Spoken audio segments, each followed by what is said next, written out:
Hello, this is Webster from My Therapy Garden. We're playing the dirt, help to take away the hurt. Today we're going to talk about how to care for our spring bulbs. How to care for our spring bulbs, which include daffodil, tulips, hyacinth, and of course if you have lilies coming up, it would also pertain to lilies, which would be further in the year.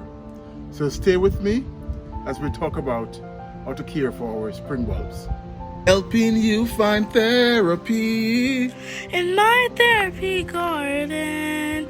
Like, subscribe, hit the notification bell so you never miss a video. Okay, let's start with our daffodils.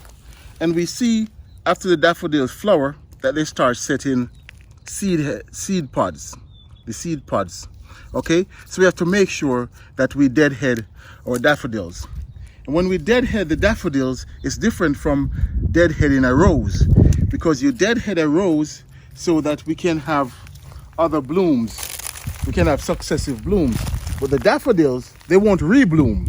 Okay?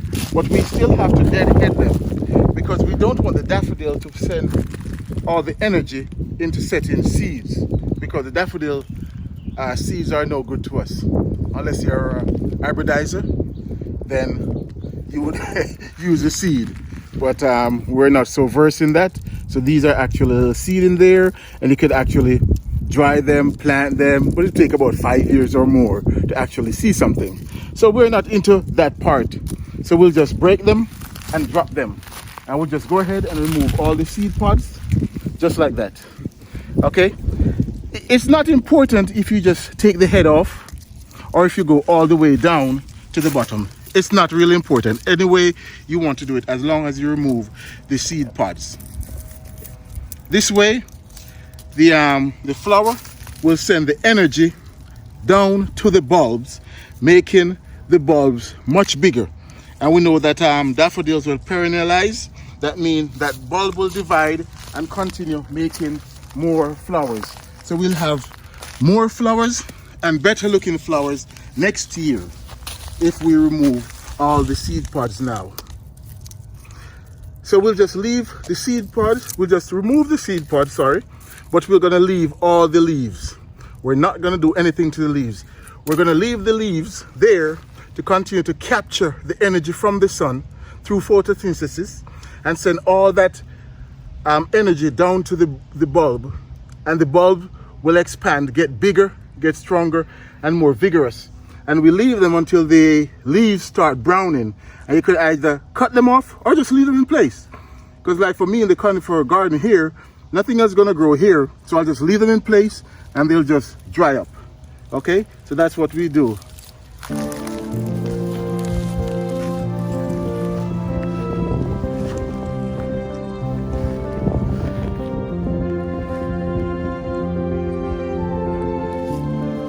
Okay, likewise with the tulips, we're going to remove the seed pods.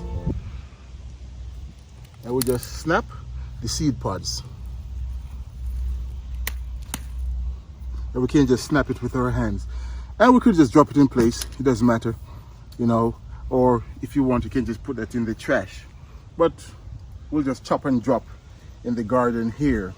So we remove the seed pods off our tulips, and we won't do anything else. With the same thing, we'll let the leaves capture that sunlight, creating more energy to send the energy to the bulbs. So next year we can have bigger bulbs and better flowers. With our tulips, we do the same thing with tulips, whether we're gonna dig the tulips up or not. All right, so we remove the seed pods, leave the leaves in place.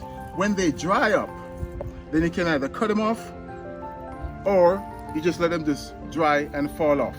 Now if you're a gardener who dig their tulips up, that's the time you dig the tulip bulb up, dry it, and store it in a cool, dry place until fall. Then you can replant it. If you're like me, who just leave it in place, taking a chance with the squirrels, then that's what we do.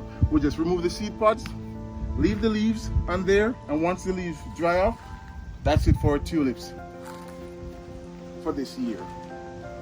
Okay, and we should have some hyacinth. We'll go see how we take care of our hyacinth next.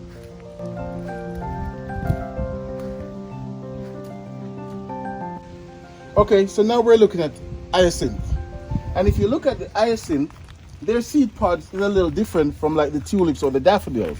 You see they actually have like individual little seed pods. And the same thing, if you're an hybridizer, you would collect these, dry them, get the seed, and you'll get your hyacinth. But we're not. So we'll just go ahead and just snip our hyacinth just like that. I will just go ahead and snip all of them. For me, I just chop and drop.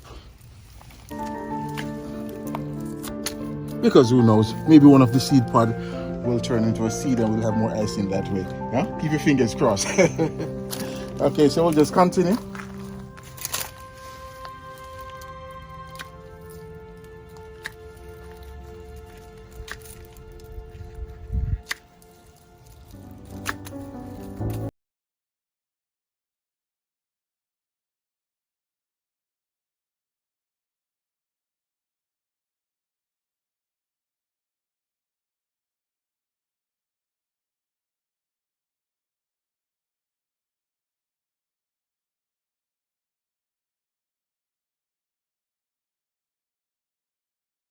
Bulbs. Simply, once they flower, we snap them off. Okay, we go ahead and prune, or you can say deadhead. We go ahead and deadhead our flowers so that